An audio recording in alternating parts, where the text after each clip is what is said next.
and welcome back, and this is part 3 for colouring in The Ring of Flowers by Sheryll LaFond. And in this video we're going to start by colouring in the leaves to go with our flowers, and I've got a few different colours of green out, so I'm just going to get stuck right in. And the first green I have is Sap Green Light, and that is PC120, and I'm going to use this one on these leaves down here and behind here, just the little ones, and I'm just doing the same as what I did for the flowers. I'll start with a heavier pressure and make my way to a lighter pressure. And obviously with the leaves being underneath stuff like the flowers, a lot of them will be darker. You won't get much of the variation of the light.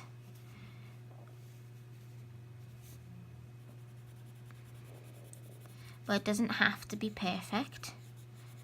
If you want to have more light on your leaf, that's fine as well.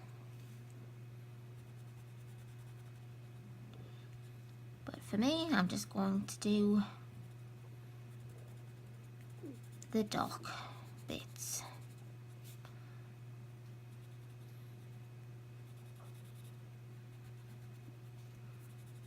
I'll leave a bit of a light bit there on that one.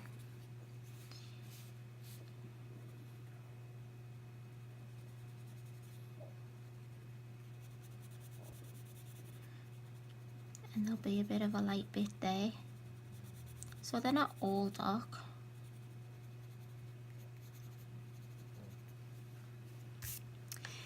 Again, on some of these leaves I am using a colour that is very similar to the marker that I used to put down a base for, which in the Le Mouche markers was Jade Green.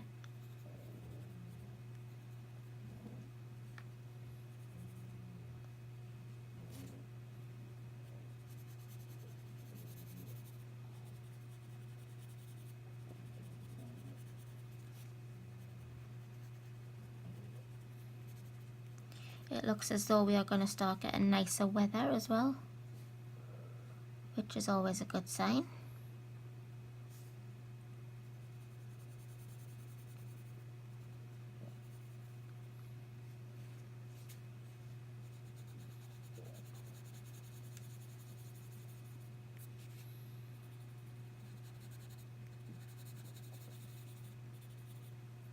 And I've got Frank beside me, snoring away as usual, but it's not been that long since he was out playing with the kittens.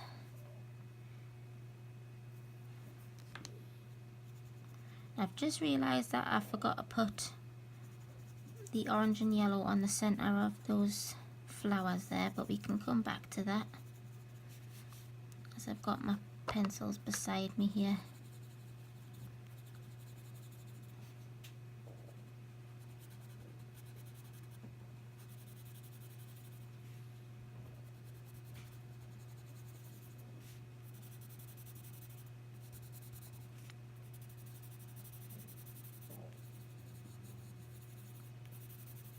There we go. I think that's all of those leaves. And then I'm going to come in with Pale Sage, and that is PC1089. And I'm going to do Pale Sage on these leaves up here. The stalks and the leaves. I'm going to make the stalks all of this colour. And then I'm going to, from the stalk rather than the base of the flower, I'm going to do the shade from dark to light, and this colour is very, very close to the base colour, so you may not be able to see much of a difference in the picture.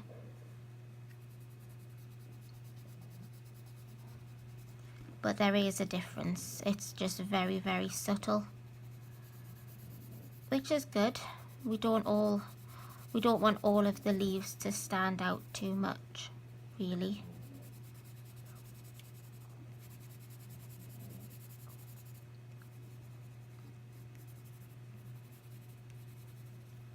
And then this one,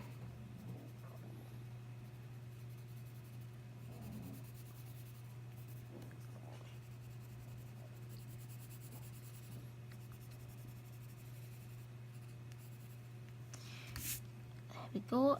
And I think, but I'm not 100% sure, so I'm just going to colour them in this colour anyways.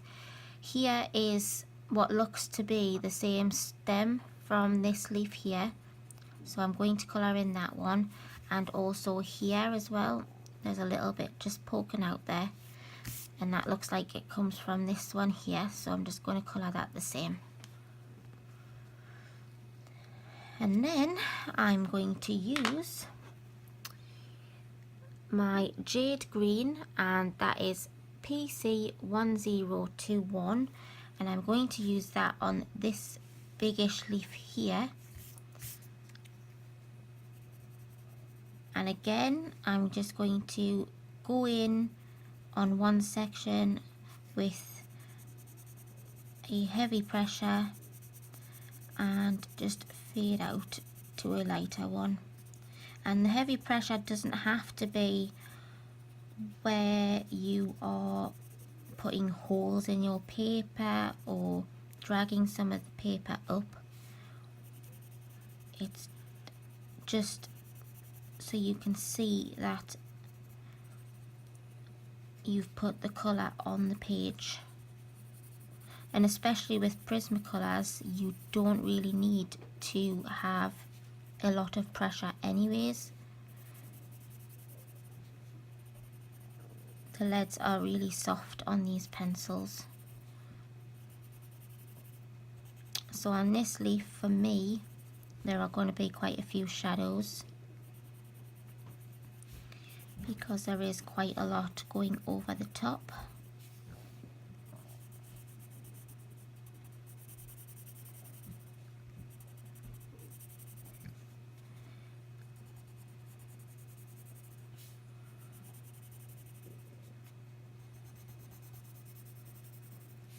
But again, for your own picture, you don't have to follow exactly what I've done. You can do what you see fit, what you would like your leaves to look like.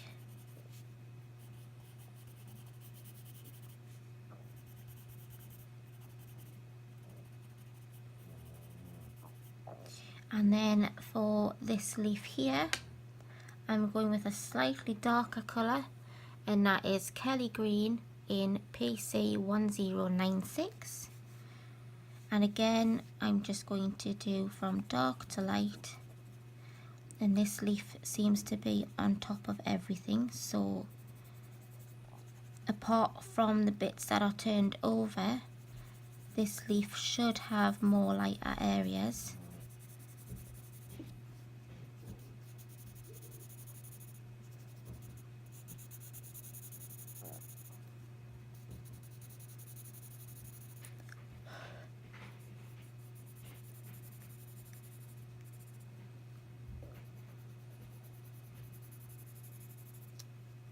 What I really like about doing the marker base is that you don't have to make a lot of layers on top to get a good effect, and it's a nice, quick and simple way to colour an image without having to do much thought into the actions you're making, and still get great results.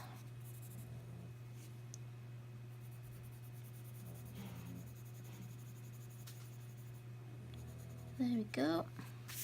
And then finally, for all of the little stems leading to the flowers, I'm going to use the same colour for them all, and that is Moss Green in PC1097.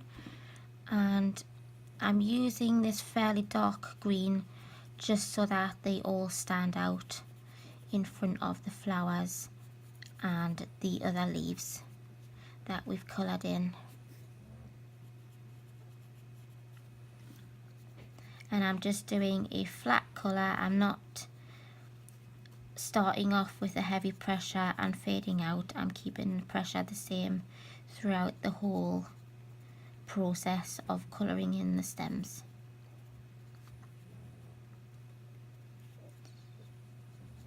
And for this you will have to have a sharp pencil, because some of the stems and leaves are fairly small.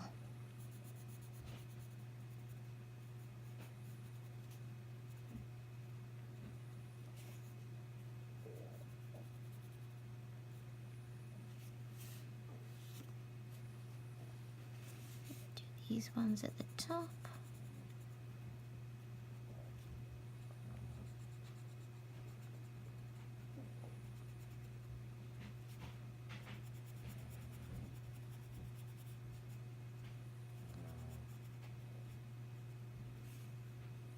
And we have these ones here.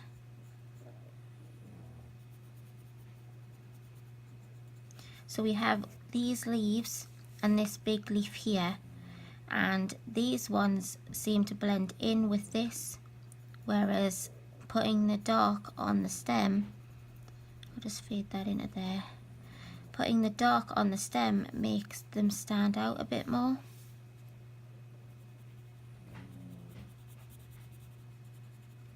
And especially since we've done a block colour rather than fading it out as we go up or down the stem.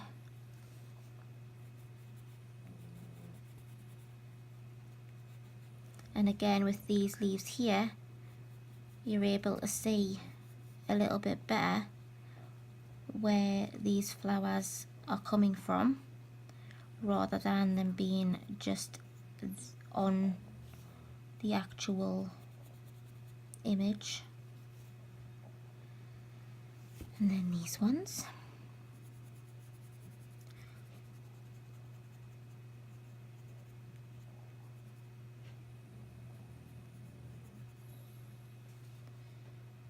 And again for these ones you will need a sharper pencil. And the good thing, a good tip with the Prismacolors, I've missed a leaf out there, so I'm going to go back in with my sap green light, which is PC120.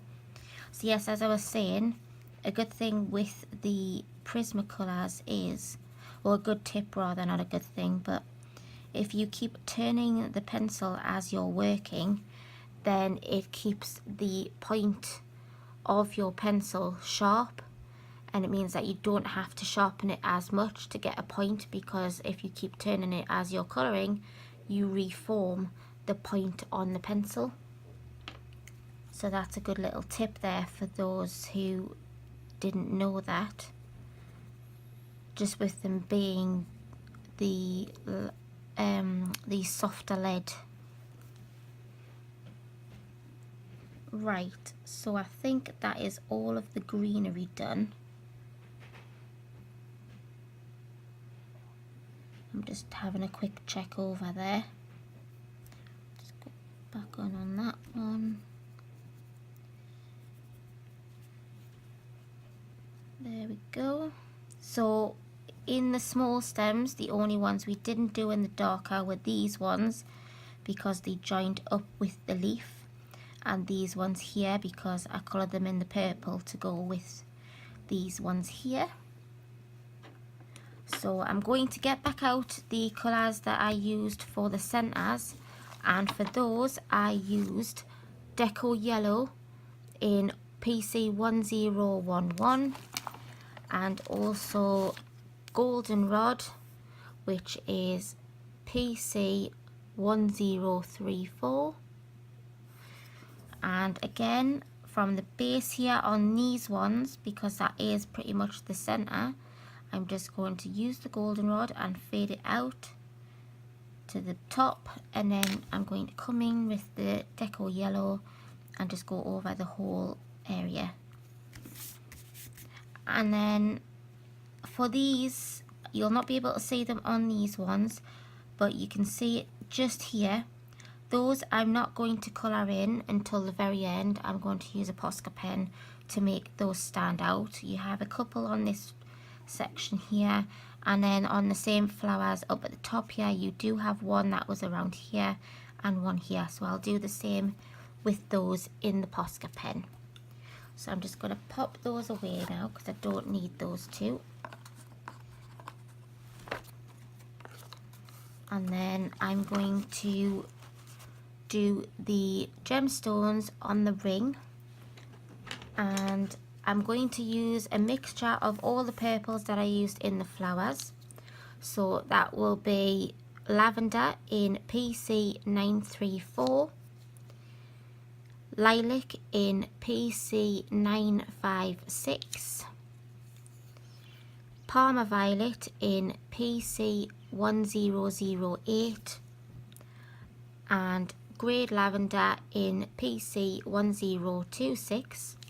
And then for the finer details towards the end, I'll be using Violet in PC932, and I'll also be using a white Uniball Signo gel pen in Broad, just to add a bit of shine on the gems themselves. And for these, because they are all right angles and whatnot, so I'm not doing this in any particular order. I'll just bring that down so it's a bit easier to see. Yes, I'm not doing this in any particular order. I'm just going to take the colours one at a time, and I'm going to choose one section on each area, and I'm going to start off with a fairly heavy pressure and fade out to nothing. I'm not going to use the same colour in every shape, just enough so that I have a coverage on most of the crystal.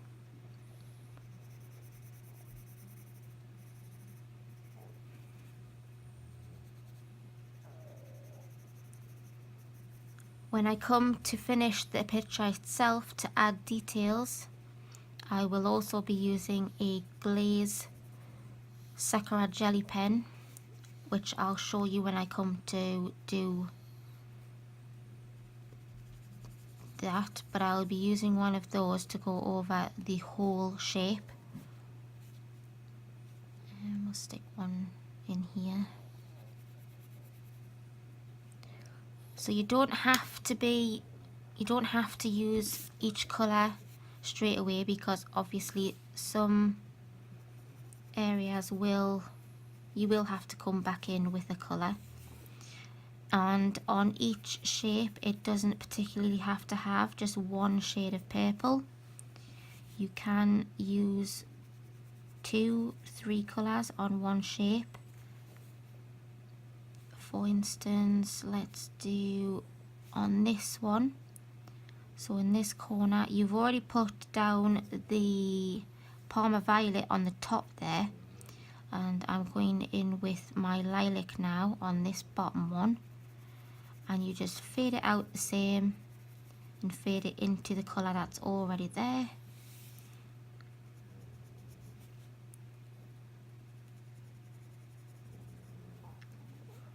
And let's put one over here.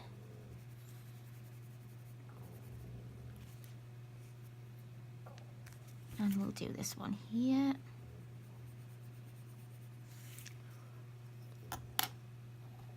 And you're just going through your selection of pencils and doing the same until you have a decent coverage on the whole gem.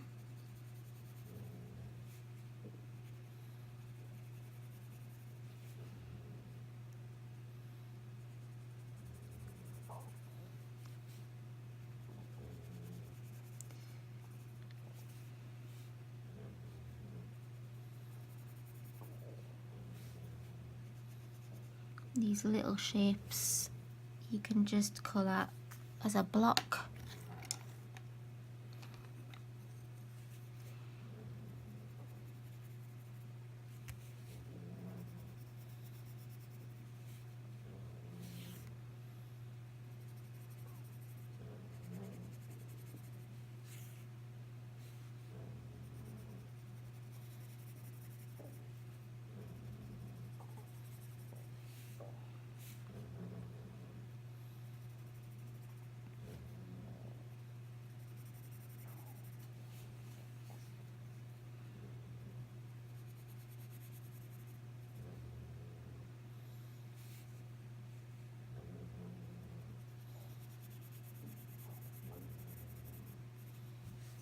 And I'm just going to come back in with my other colours just to add in a few places I've missed.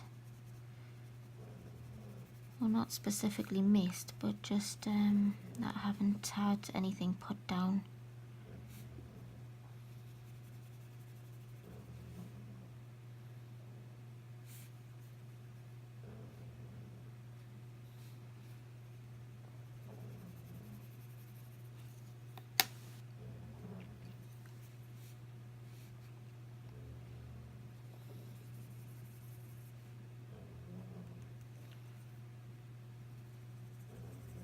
It also doesn't matter if you have done the same colour in a shape right next to another one you've done that colour in.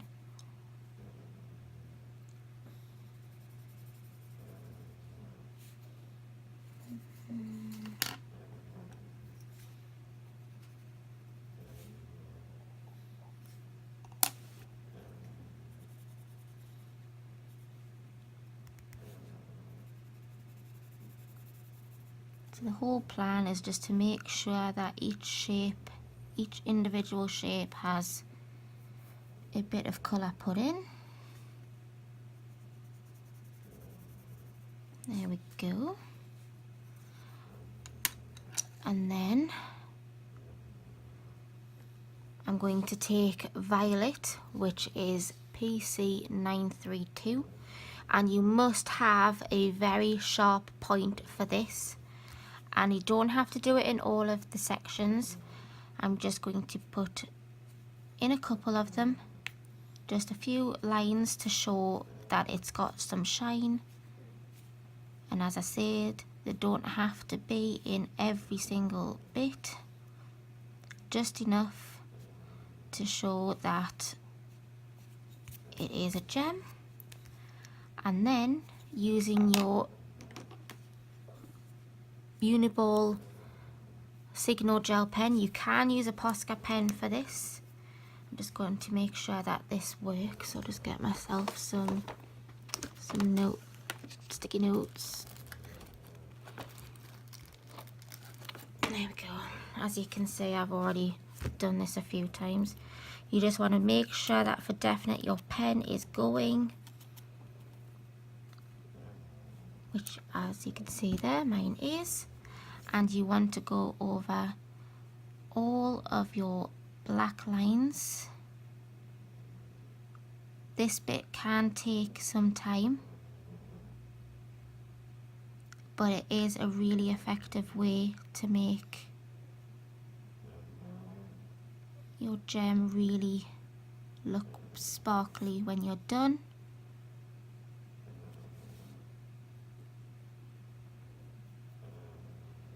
My pen doesn't really want to work very well today, but that's alright. We'll manage. But every single line you see in black, which is part of your gem, you just want to go over to white it out. It doesn't have to be perfect. If you can't make it so your lines are fully whited out, that's completely fine.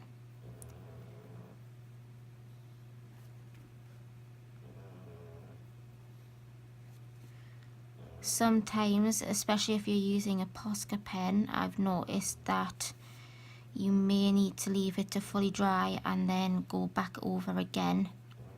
But if you're doing that, you must leave it to dry, because otherwise you just move what you've previously put down off of the line, and it defeats the purpose of going in a second time to make sure that you're covering the lines up. Which is why, if my pen wasn't being so temperamental, I like to use the Signo gel pen for this.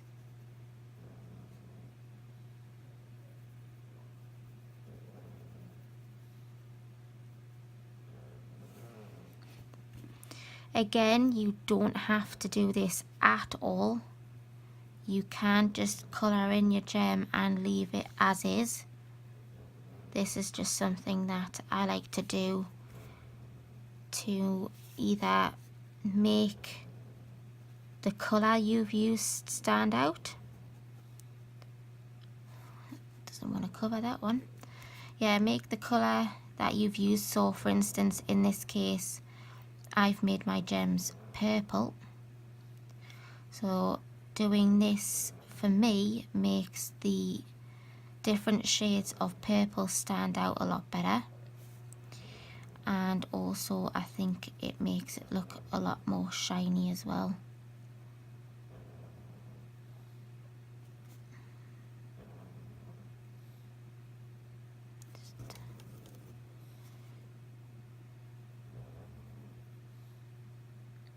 I'm not 100% sure, but when it doesn't, your pen doesn't really work properly. I don't know if that's just because of the pencil that's being used, because obviously they're quite waxy.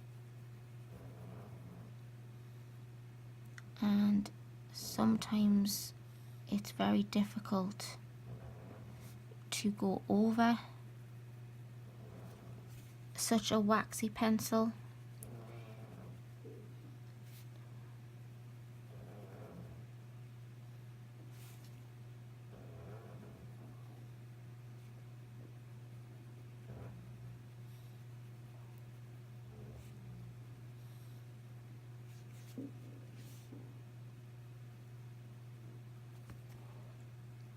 So when your pen does decide to work properly, it doesn't really take too long to add so the finer details and to take away the black lines.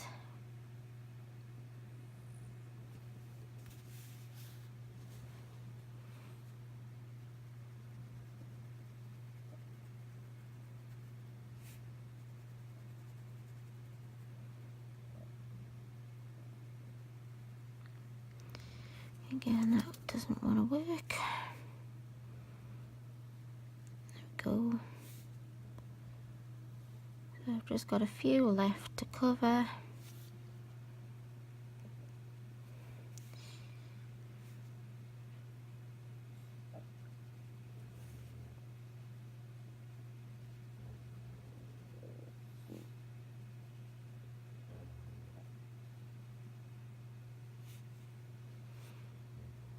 There we go, I think that's the whole thing done. Yep, so that is how I would colour my gem. I don't know if you agree that it makes it look more shiny, but I do believe myself that it definitely makes especially the darker colours stand out a lot more. And then I'm just going to do the same thing for the smaller gems.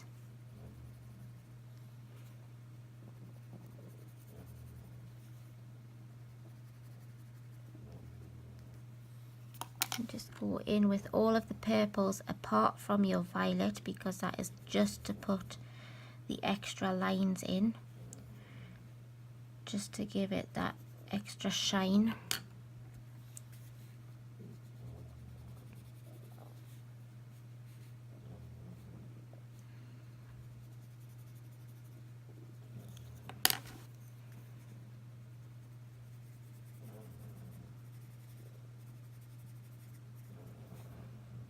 Give one in that corner and there.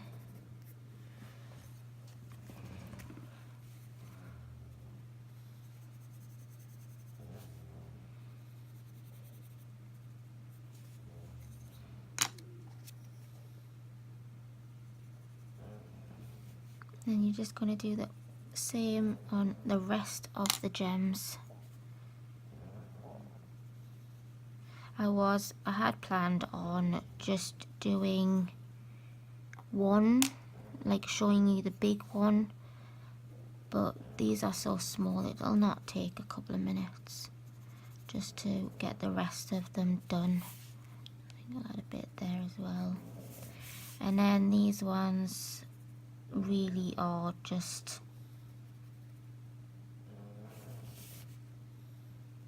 next to no time at all.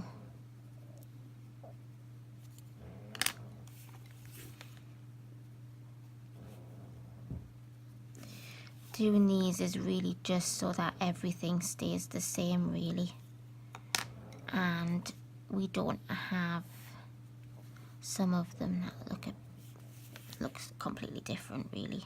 I know these are totally different shapes to these ones, but I just like to keep them all the same.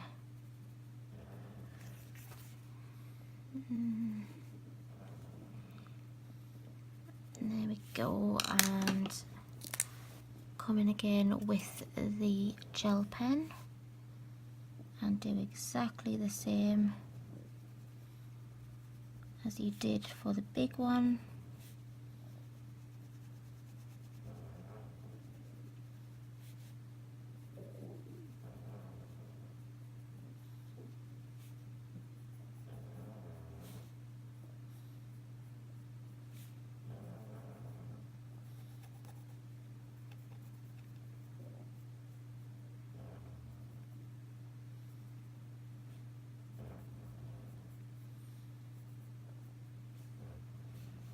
Oh, I forgot the violet, so I'm just using the violet again, and like with the big one, just on a couple of the sections, not all of them, just add a few lines.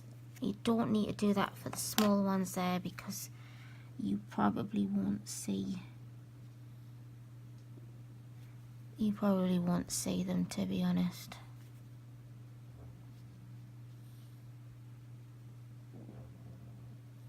And with how small they are, doing the gel pen on top's nearly taking away all of the shape anyways.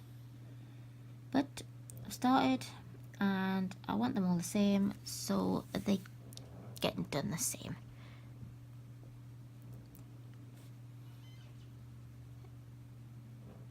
Because I'm not going to start and then quit. I am not a quitter. So, as I showed in a previous video, I got the Lavender watercolor brush pens, and I think I mentioned that I had got the 100 pack or the 120 pack, I'm not sure what size it is, of the super tips, the Crayola super tips, and I haven't swatched them out yet,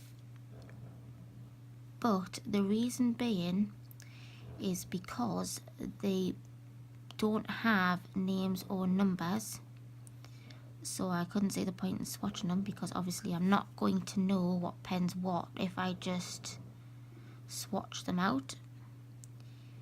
So my plan is, and I have one on the way already, is I'm going to put them in a pencil case, and for instance like this, say that this was the beginning of the pencil case and I put the first pen here, I'm going to class that as number 1 and keep going all the way along, and I'll do it like a zigzag in my pencil case, and that for me I'll know what pen's what when I come to put them in my swatch book. So there you have for today in this video. If I just get the rest of it in frame there, we have completed all of the bottom with the flowers, and we've now completed the gems, and in my next video I will complete the ring and we will add the finer details with a Posca pen, and also I will use my Sakura Jelly Roll glaze pen. It is clear. I'm not sure if you will see it in the video, but we will use that and go over the gems, and that will just make the gems really stand out as being shiny. And I'll try and move the page on the video so that you will be able to see that it does actually make a difference when you put it down Again, it's something that I just want to add personally. If you don't want to add that, same with when I use the Posca pens to add the details on my flowers and to put highlights on the ring. You don't have to do all of that. That's just something that I like to do myself. But thank you for watching. I hope you enjoyed this video. If you did, give it a thumbs up. And if you haven't already, subscribe to my channel and ring that bell. Well, thanks for watching, guys. Goodbye.